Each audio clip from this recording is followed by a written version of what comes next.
Hello, hello, hello, hello. Hi, everyone. Let's get started. So, do the series converge? Let's go ahead and it's tempting to do the ratio test.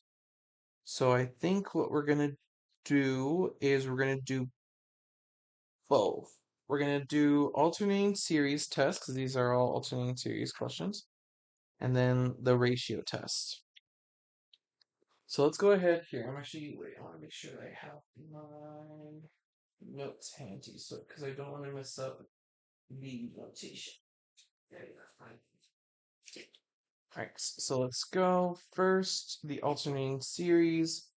We take the non-alternating part and we address if the limit of the non-alternating part goes to whatever value. We have n plus 1 over n. That's going to 1 because it's a balanced equation, and that does not equal 0, so therefore it diverges via the divergence test. Let me do another color for the ratio. Oh, here I need to fix that typo. 4.6. Then for the ratio, what you do is you take the first term. No, I'm sorry, you take m plus the first term, m plus 1 of the term. Sorry, I said that real wrong. Take the m plus 1 term.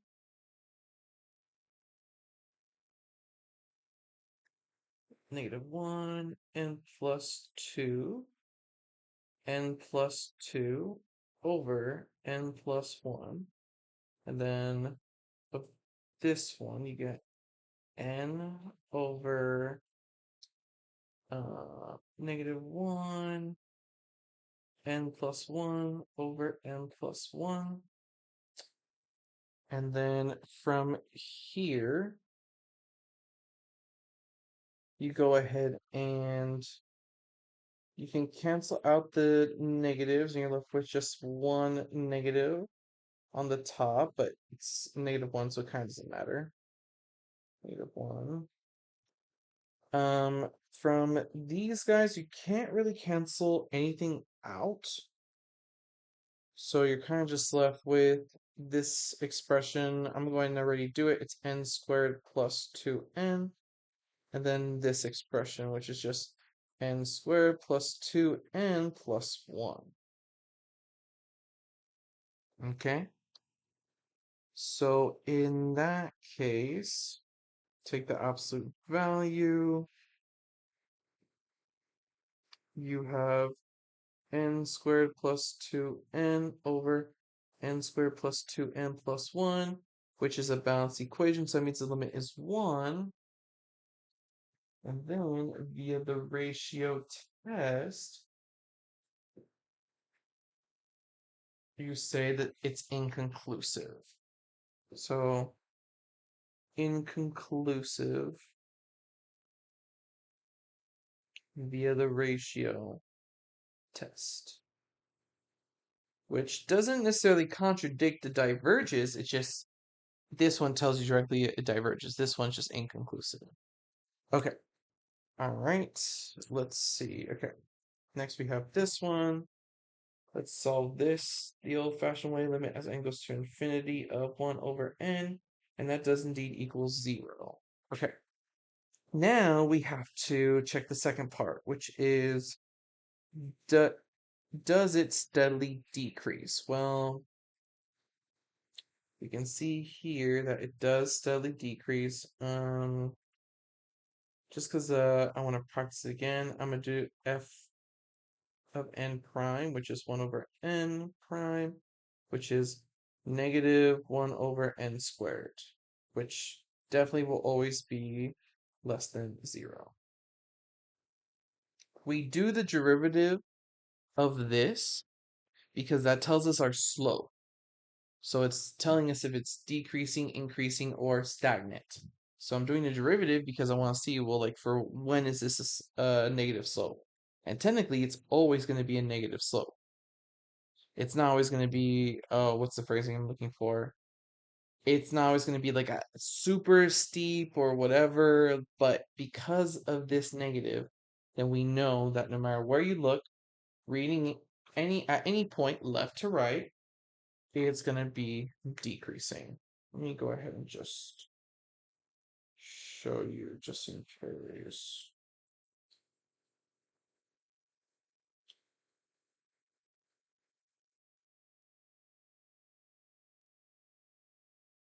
So see from here, it's this one. So we go from, any point going from right to left, we see that the value decreases. The only time it doesn't is the discontinuity part, which is at 0.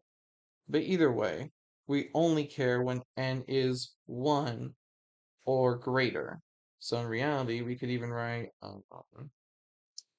forget how to do it here. I want to say it's comma x is greater than equal to 1.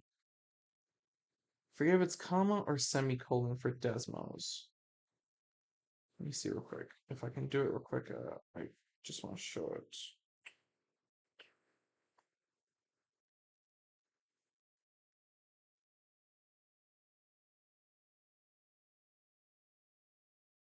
I want to say it's semicolon, but I can't access it here, funny enough.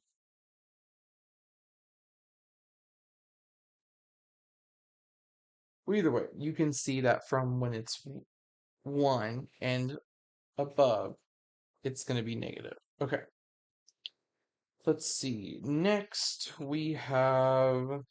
Oh, right, and then doing the ratio test. My bad, my bad. Oh, wait, I'm going too fast. So this converges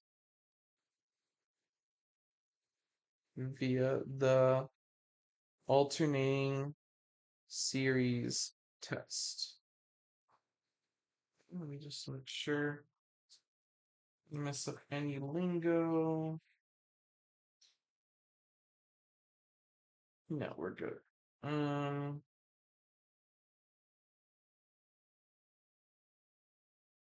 Okay.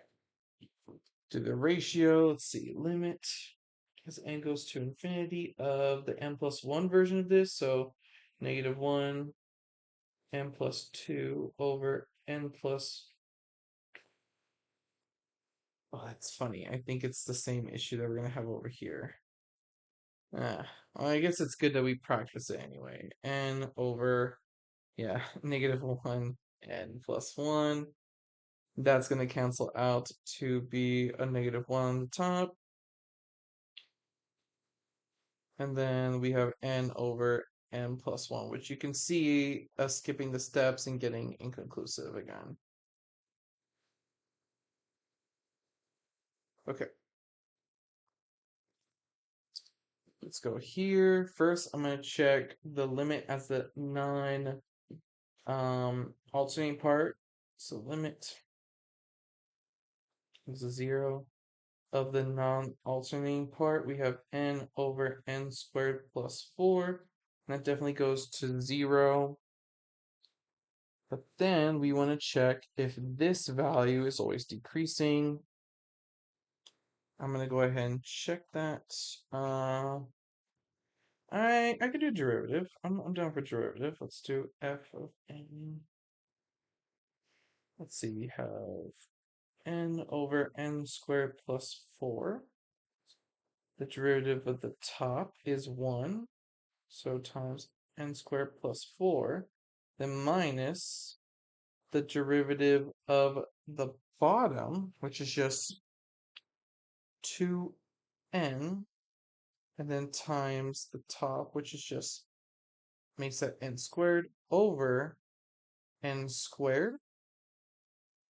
And you'll see here that we can just simplify this to be -2 n squared. No, wait, sorry, not -2. It's going to be negative n squared.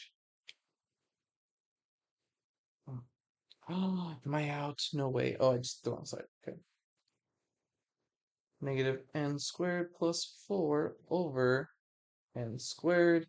All these values are actually no, because the top has the potential because that's always going to be positive. But we care about when this top part will be negative because the whole expression has the negative. Or it's not a negative of the whole expression, it just includes a negative. So we care about when this is less than 0, which we can just do 4 is less than n squared, square root to get 2 is less than n.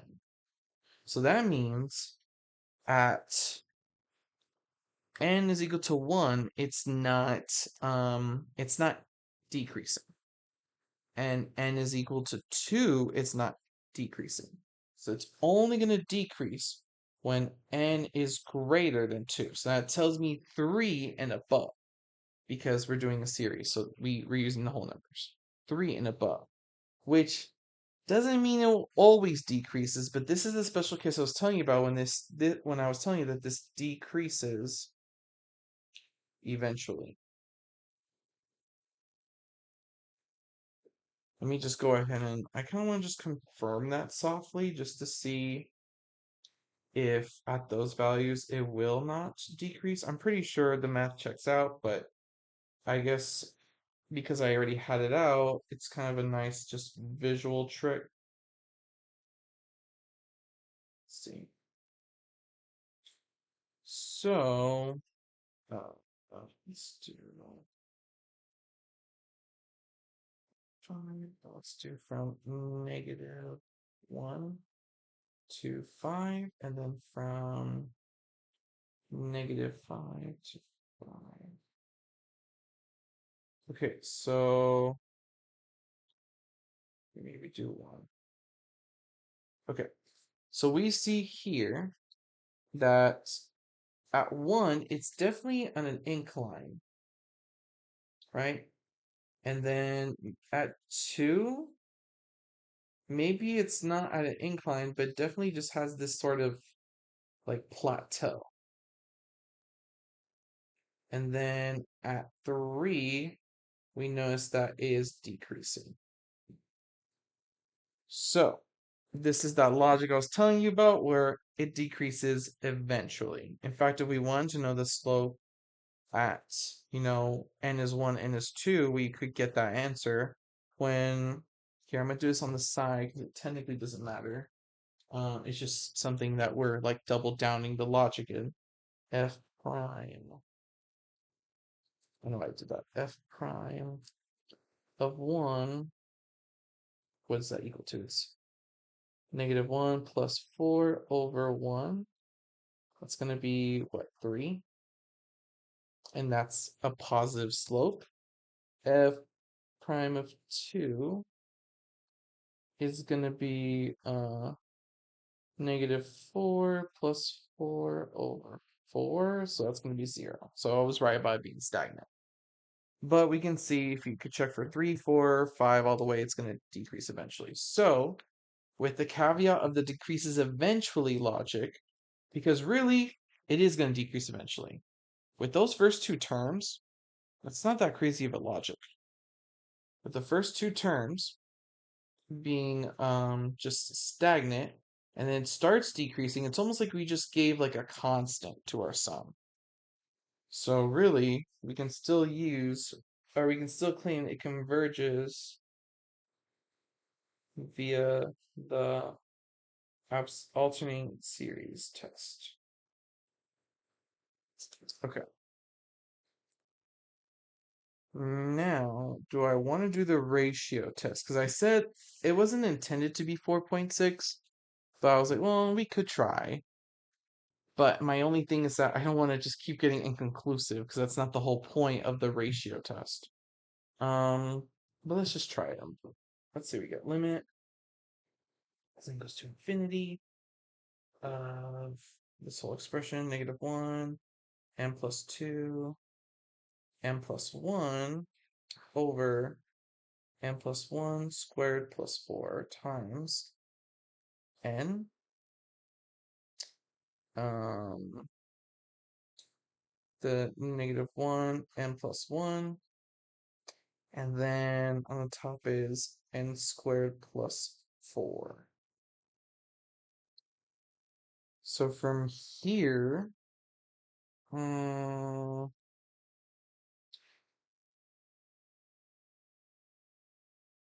you are going to get that the limit is equal to 1 because once you expand these polynomials, or wait, you'll get power 3. You'll definitely get power 3. Yeah, so they'll be balanced and the coefficients leading will be 1. So reality, this is 1, which is inconclusive.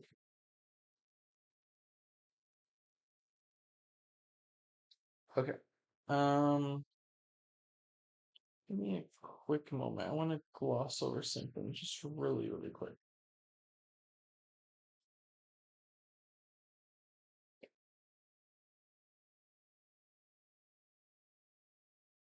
Okay. All right. Let's go and do the last one. And I don't want to worry about doing. I'm gonna skip the ratio test for this one. And I'll let your homework be the purpose of the ratio test. Uh, we have the alternating series test first by checking if the non-alternating part is limit, and the limit of this is 4n 5n plus 3. That's balanced, so it's 4 over 5, and that does not equal 1. I mean, does not equal 0. So via divergence test, sum is divergent. All right, that's going to wrap up the worksheet video. Let me know if you guys have any questions, and I'll see you all next one. Bye bye.